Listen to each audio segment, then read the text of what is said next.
دیکھتی آنکھوں اور مسکراتے لبوں کو میرا خلوص برا سلام۔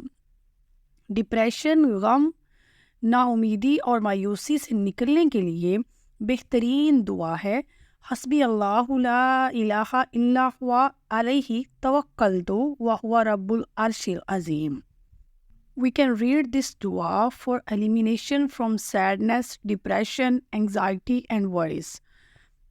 حدیث کے الفاظ ہیں کہ جو کوئی شخص اس دعا کو 7 مرتبہ صبح اور 7 مرتبہ شام کو پڑھے گا تو اللہ تعالیٰ اس کے لیے کافی ہو جائے گا۔